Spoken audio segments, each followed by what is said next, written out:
meteorologist Andrew Pinheiro, who is working this morning and watching all the flooding going on in some places in Fios One News. And you've got all three zones today: Long Island, New Jersey, and Hudson Valley. That I do. All right, very good. And I'm simul streaming on my YouTube channel too right now. Oh, very good. Just want to make sure you sound okay to me on the audio, so I'm hoping that everybody can hear you all right. I got a couple people chiming in here. First off, Andrew, we still have a lot going on. I'm going to bring up the regional radar view here, and we're going to disappear in 1 second. So hi to Andrew's YouTube audience, by the way. Here's this random area Andrew's taking its sweet time. Also, We got a dual stream. If you look over central Long Island, it looks like there's a line of thunderstorms there, and I'm just about getting into that. Yeah, let me bring that up here too. There was severe thunderstorm warning out there They just put up a severe thunderstorm warning? about an hour ago. Oh, that's the old severe Yeah. thunderstorm warning. There's nothing new, though. Nope, nothing new right now. What kind of rainfall amounts have you seen? So let's see. Let me pull up. So over Long Island, I have here. It looks like, and anybody on my YouTube channel, I'm showing it right now. Bayville, 1.58 inches. Valley Stream, 1/4 inch. Islip, little under a 1/4 inch. 1/2 inch at Shirley. 1/2 inch East Hampton. But Bayville got slammed.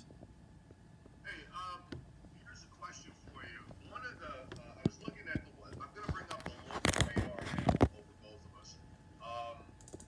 The Doppler radar estimates. You know, if you go on the Weather Service's website, when you pull up the radar, you can switch to the mode that shows the Doppler estimates. And I posted it earlier. And from the New York office, it showed, some areas in a narrow area in New Jersey, in northern New Jersey, in Hunterdon County, and with what looked like a four-inch plus span. You were up during the overnight when these storms really got going. Is that possible that there was that much rain? Collectively, maybe, but I don't think it came from one specific storm. Yeah, that's what I mean, though. Collectively, it is possible. I think so, because from this morning, it looks like we got Newark at almost 3/4 of an inch. Belmar and Toms River coming in at 0. Trenton is 0.3 inches. So it was really right around that Newark, New York City area. Right. Yeah, there's been the Jersey Shore, and we talked about this yesterday. In fact, the Jersey Shore for today, particularly from 195 south, is probably not going to see much this morning. I'm actually surprised. I've often referred to the fact that Long Island, in the last few years, seems to have this what I call a boilerplate sitting over it when it's come to these downpours and thunderstorm events, where, with some exceptions, but most of the time, we haven't been participating, and this is actually opposite of what I've experienced out here over the years. Oftentimes it's been the reverse, where we wind up with a lot more, but it looks like that boilerplate's been taken off because we got hit, areas did get hit fairly hard earlier this week with thunderstorms, and now from the overnight and what's going on this morning with some of the heavy rains going by. And even the dew point, I got Raymond on my channel that came up. He's saying dew point's right around 69. Yeah, it's soaked in tropical And Jesse, air. And the highest total I'll show you I found in the Hudson Valley, White Plains, 1.8 inches of rain. Oh, all right. Yeah. Well, there has to be, certainly from what I saw with the Doppler estimates. Yeah, that's just from the Doppler estimates. Here's Andrew, one of the things that I've been kind of struggling with. Joe Rayo and I have both been struggling with this. I'm going to try and bring up here one of the models. And the models, by the way, that we use are courtesy of tropicaltidbits.com, which is a great source for weather models, if that's what you're into. Certainly you weather enthusiasts would enjoy using this site. one of the things that I've noticed, and maybe you can address this, um, these uh, events that you look at these short-term models with regards to how this plays out. I have just found them to be so incredibly unreliable. Every version of every model seems to have a different idea of what the radars are supposed to look like during the inside even 24 or 12 hours. They're all going in different directions, and I know every model's got its own parameters that emphasizes one thing or another. But I've really had a tough time trying to figure out which one's got the better handle on all this. Yeah, I've talked about this, and anybody on my live stream has remembered I talked about the inconsistencies with the models, especially the snowstorms, the snow we had earlier with the 4 nor'easters in a row. Right. The forecast models, they just would not agree even within 24 hours. But I've been looking at, Andrew, on just the HRRR, just as an example. And the NAM also, I would pull up on the HRRR what looks to be like the 1 or 2 hour forecast period, and almost corresponding to what the actual radar, is showing. And a lot of times it hasn't even been close. There have been instances where it showed absolutely nothing where the radar's been loaded. I mean, why does it miss it that extreme? I can expect it to be a little off, but to just kind of wholesale miss entire areas is a bit much for me. I have up here the 10 o'clock. This is what the 10 a.m. radar presentation of the HRRR is supposed to look like, correct? Or is that the rainfall amounts? Well, that's a rainfall amount. I can't see what your screen shows. Oh, okay, so I've got the HRRR 1 kilometer AGL reflectivity up. Yeah. So that's the Even radar. even here, I'm gonna switch over. I have the RPM Futurecast for those severe thunderstorms that rolled through not too long ago. It missed them. It had them dying out before it, or right over New York City, and not even going into Long Island, and no storms over Long Island. Oh, see, and I mean, this is why I've been kind of saying with respect to this for everybody, just plan on downpours and thunderstorms to be running around. No way to know until you actually see them on the radar.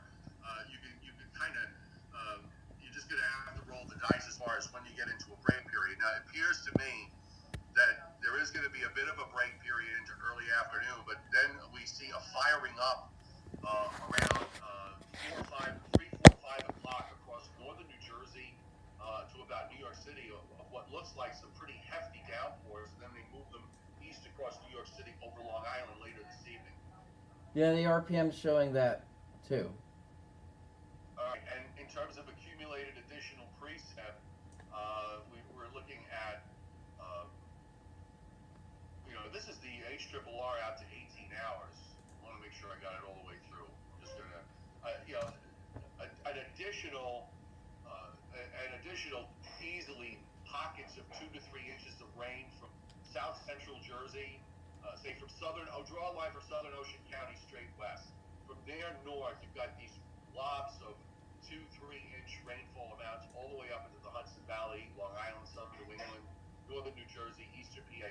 I think this, and it kind of matches up pretty much with where the flash flood watches are. I think that's a fairly reasonable expectation in terms of additional rain. Are you on the same page? Yeah, I think so. And a lot of these flash flood watches are ending anywhere between 1 a.m. and 8 a.m. tomorrow. Okay. What did you think? I was looking at Monday, and with the upper low the way it is, and the structure of the upper low. Hang on, I'm just kind of moving some boxes around. I'm bringing us back both up on the screen here. But you've got this trough to the west and this cutoff that's going to take a while. It's not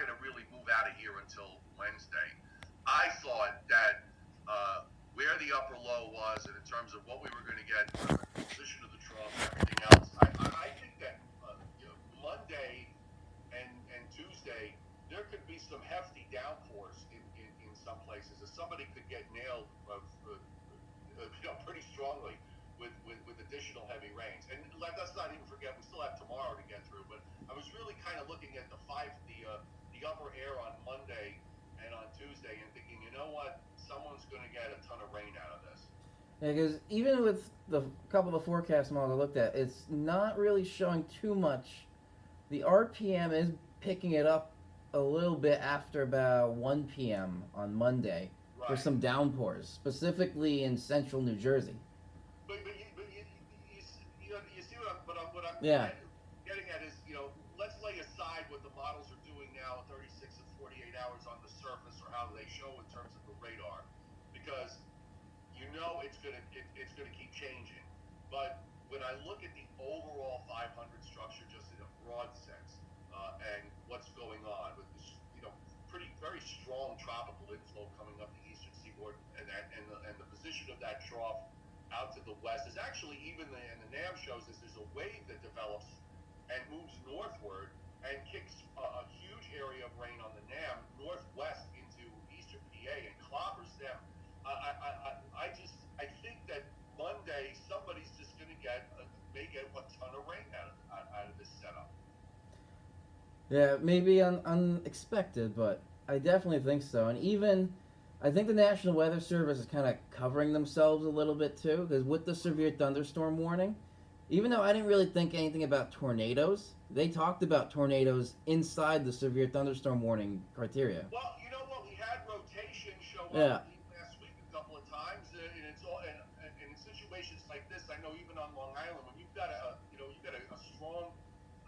relatively strong inflow of tropical moisture from the southeast or southeast, and a cold upper trough like this swinging, trying to slowly move through here from the west.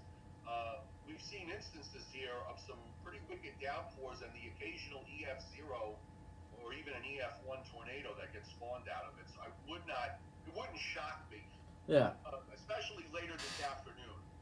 The HRRR, the radar presentations on the HRRR and the NAM do show some pretty hefty cells, so it wouldn't be a shocker to me. Yeah, I don't think so either. It's just, I think it's a bit more unlikely, but there's still always that chance. Do me a favor, Sure. So we don't lose you in the double box. Can you just really quick check on if there's any new warnings that have gone out? Sure. Let's take a peek here. What is still up in terms of warnings? All right. Watch. We got the flash flood watch. That's got everybody from eastern Pennsylvania to southern New England, the Hudson Valley, northern New Jersey, Long Island, and in New Jersey, it's all the counties except the coastal counties. Still got that flash flood warning up? Doesn't look like it. Let me just double check. I think there's only one little spot. Loading. There we go. Edison, New Jersey is really the only spot with a flash flood warning right now. So basically, we're talking, this is a small area, and what is that Middlesex County? I believe so. Yeah, so small area left in Middlesex County, and we don't have any severe thunderstorm warnings up at the moment, correct? No. And then there's some coastal flood stuff going along, say, Tom's River and south, all those Jersey Shore facing counties. Okay, with the onshore wind. Yep. Not a surprise. I've totally lost track. Are we in a full moon or a new moon right now? New moon. It's a new moon. Okay, so that accounts for this. It doesn't help. It doesn't help matters that we've had except for the last 2 days.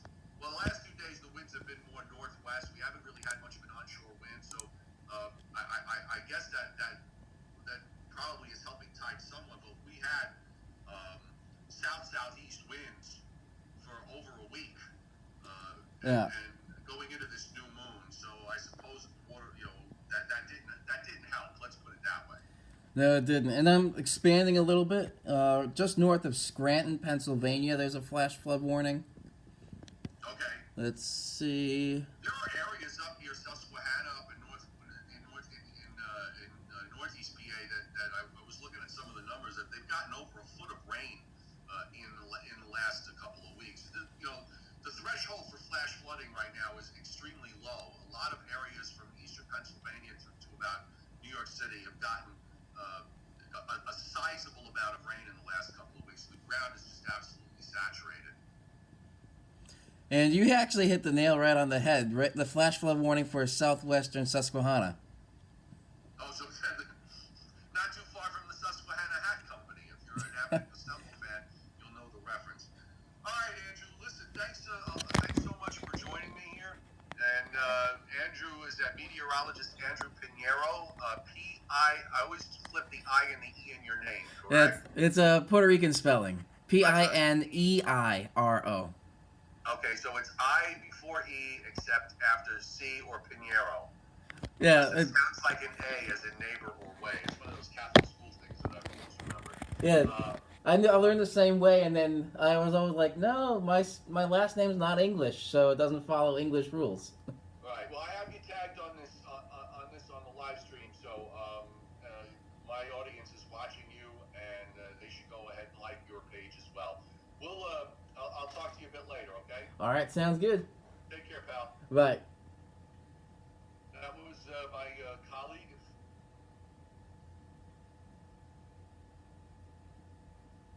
All right, hello. Hope you enjoyed Joe Cioffi joining in on the live stream for a little bit. Even though it's been 15 minutes, we got time. I still got about 15-20 minutes before I need to get back on the green screen there. So thank you all for joining. And I didn't really get to see much of the comments while I was talking with Joe. Let me just go back over a few. Jesse, I see dew point is 62 in Brookfield, Wisconsin.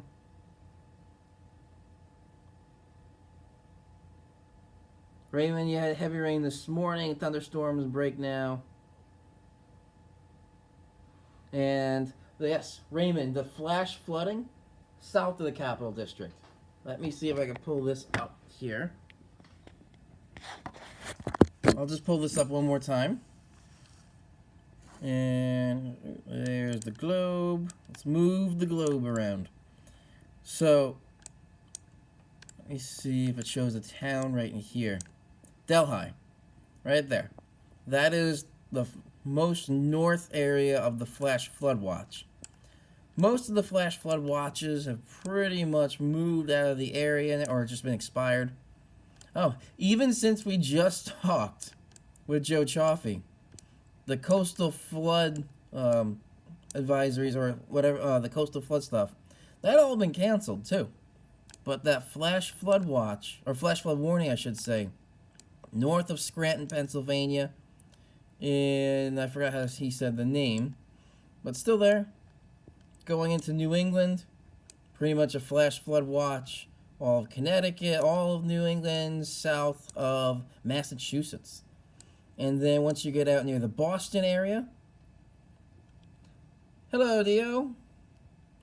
Once you get out near the Boston area, anywhere along coastal Massachusetts there's a coastal flood statement, because like Joe Cioffi was saying, we have onshore winds, and that could bring a little bit of some water with us. Also, what else I want to show you? The live radar. Let's go into some live radar right now. And I'm going to go back a bit. We have 3 hours. Is that enough? Nope. Let's go back even more. I love having this radar here. Let's go back 6 hours. All right, so 6 hours. We had some storms rolling through Suffolk County. We had some storms right around Allentown. Now watch those storms around Allentown. Look at all the lightning. As that just crosses the border into New Jersey, it really just flares up. And then as it approaches New York City, you see that dense lightning core right there. And then we'll keep going. Right about here. This is the point. Let me see the time. Where is the time on that?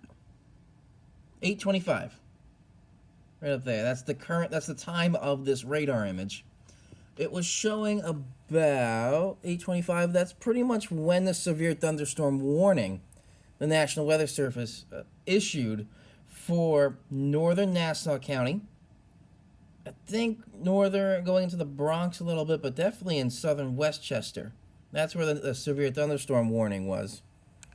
And then continuing on, once it got into Nassau, a little bit into Suffolk, and then starting to cross over into Connecticut there, that's when the severe thunderstorm warning expired. Yep, 9:15 is when it expired. That's showing the image from 9:28. And the image right now. Lightning's pretty much done. There's still a little bit of some activity out into the Atlantic, but most of that is done. So let's watch this in motion.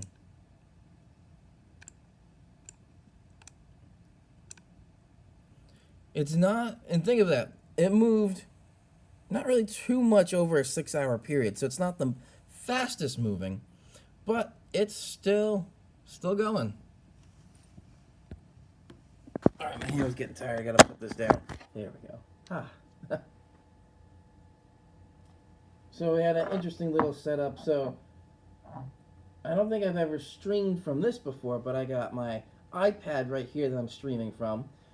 My phone, I had on the gimbal here. That's the, if you've seen one of my videos from, I think it was about a month ago, when I got it just before vacation, that gimbal is motorized, and it's robotic. So if I can actually set it to track me, so it'll follow wherever I move. Interesting thing. But, let's see. I planned on this stream being about a half hour, so we got about 9 minutes left. If we, anything else you guys want to see. So we had the radar. Oh, let me show you again for anybody that just joined the rain totals. Here we go. And this is not actual recordings. I didn't look any of that up. This is radar indicated rain totals, which may not be the most accurate, but it does give you a pretty good look. All right, so the highest I saw was actually in the Hudson Valley, and anybody, right, Raymond North in the Capital District, they actually don't have the data from north of there, just because all of this is set up for the tri-state region. But let me get it for you here. So Long Island, Bayville, 1.58 inches. And that's not going up too much more now, just because that heavy rain's pretty much out. Then we're going to go into Jersey.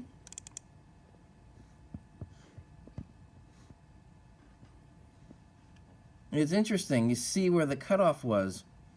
The bulk, right around Newark in New York City. Belmar, Toms River, nothing. Sussex, almost nothing. Less than 0.2 of an inch. Trenton, almost 1/3 of an inch. And the most that I've seen, the Hudson Valley. Rain totals.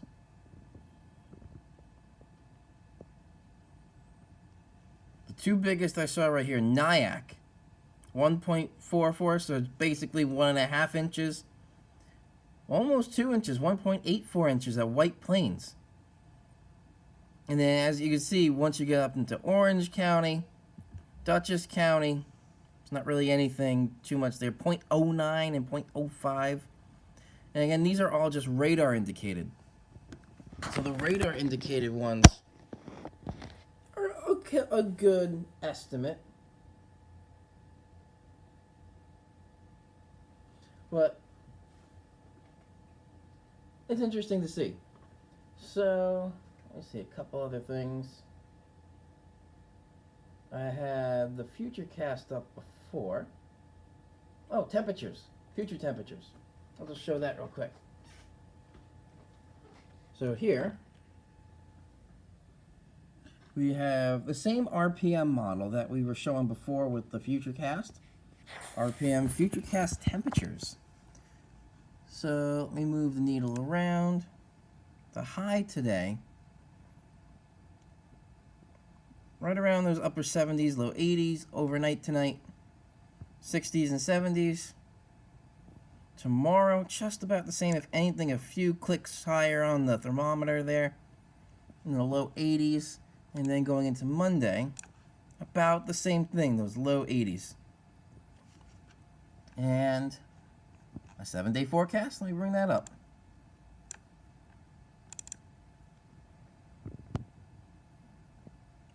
Eventually. There we go, 7-day forecast. So, as I was mentioning or talking with somebody in the comments from my weekend outlook forecast, the 80-degree plus reading at Albany has pretty much been broken. It was like 16, I think he said 16 plus days in a row of 80 or more. I think it's pretty much been broken today. Rain and storms, more scattered rain on Sunday. Scattered rainstorms, more so, this is why I'm putting it later in the day. I'm focusing more on the afternoon because maybe 1 to 5 on Monday, that's when it was showing more intense rains, and as Joe Cioffi was mentioning, could be some heavy downpours that are unexpected.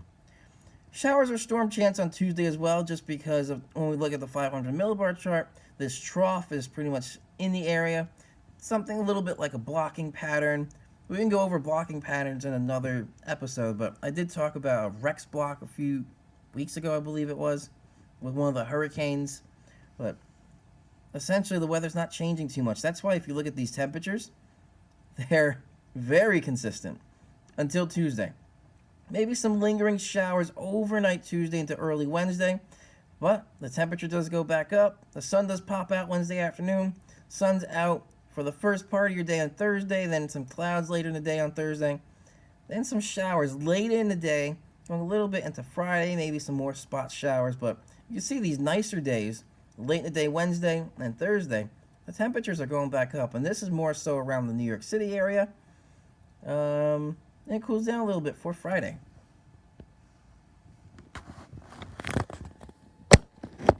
Alright.